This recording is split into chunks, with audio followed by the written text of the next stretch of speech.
Hello, litigators and opinionators. Court is now in session. Today is a very special day. Do you guys know what it is? Yes, today is Shanquella Robinson's birthday. She would have been 26 years old, but for that horrible, fateful trip to Cabo where she was betrayed. While some of the Cabo Six have had the opportunity and the privilege to celebrate their birthdays, for example, just last month, Winter Donovan had a birthday, and during this Cabo trip, Dejanay and Nazir had birthdays. Shanquella is buried on this sad day.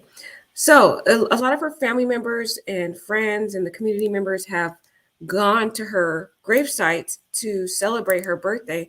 And I thought this news reporter did a great job of capturing that. So let's take a look at this. I want to wish Shanquella a happy birthday. It's so sad that even on this day, still no justice. I'm just kind of frustrated with this case right now, just seeing the significant delays. It's kind of heartbreaking, but at least we can celebrate her on this special day. More than 2 months since the mysterious death of Charlotte woman Shanquella Robinson in Mexico, and still her family is desperate for answers. Tomorrow would have been Robinson's 26th birthday, and dozens gathered at her gravesite this afternoon to honor and remember her. Queen City News reporter Sydney Heiberger was there. And Sydney, remind us just a little bit about this case.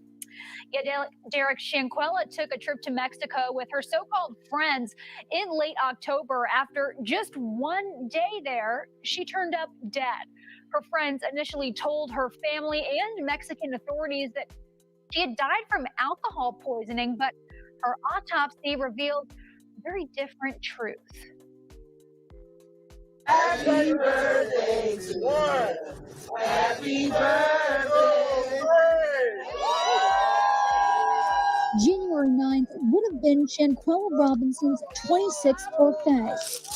Instead, she's here, buried at the Beatties Ford Memorial Gardens. We missed her for Thanksgiving, for Christmas. It's really hard on the family, but we really love her, and I know she's in God's hands. That's why I'm saying.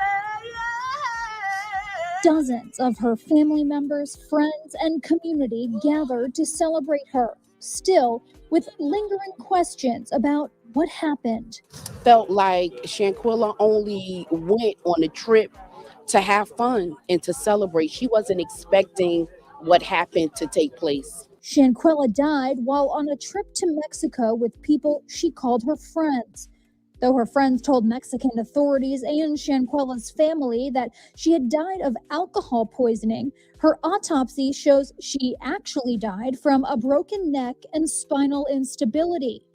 Later, video surfaced showing Shanquella being beaten by one of the people on her trip. Quilla, can you at least fight back? No. More than 2 months later, no arrests have been made, and her family says they haven't gotten any updates. I'm not really talking to investigators anyway. And when I were trying to talk to them, they won't tell you anything. They don't want you to mess up their investigation. And I'm not trying to mess up their investigation. I want them to find out everything that they need to find out. And justice will be served. Yeah, Mexican authorities have issued an arrest warrant for one of the people that were on that trip, but no arrests have been made yet. Shanquella's family told me she loved the spotlight, and they truly believed that she was smiling down on them during today's balloon release. Derek. Thank you so much, Sydney. Queen City News has been staying on top of the Shanquella Robinson story for months. All of our past reporting, along with any new developments, it can all be found at Q.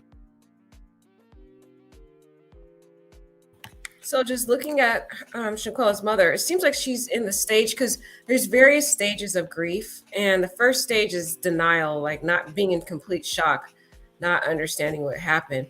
Then there is just that stage of just anger, and just like you're completely angry about what happened. You're angry at whoever caused it or why it happened. Then you go to this stage of just starting to accept what happened, and you face reality that you've come to grips that this has happened. I think that's where she is right now. And she has a very supernatural ability to have strength in this time to wait patiently for the authorities.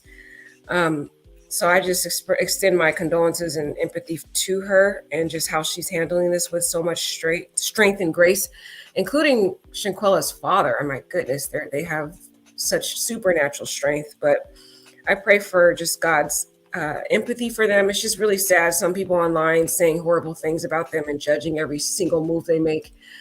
I find that to be very insensitive and callous. But on this day, I hope that everybody will take a break and just celebrate Shanquella. Today is her birthday. She would have been 26 years old, guys. And she'll never be able to celebrate that day. And it's just sickening to see these Cabo Six out here living their best life. I mean, Dejanay's still working at her job. Elise is still working at her job. And other people still living freely and doing what they do. And it's like, it seems like people in our society lack empathy. So many people are just sensitized, even the people online, how they go out of their way to judge these poor victims, and especially judge, in this case, this tragedy, Shanquella, and what she went through. Very sad tragedy. So I want to wish her a happy birthday. And I pray that her birthday present be justice, and that whoever is responsible for this be held accountable. And if it's all the Cabo Six, then they need to be all under the jail in Mexico. Just saying. All right, guys, take care and just celebrate her on this day. Just do something in honor of her. All right, take care.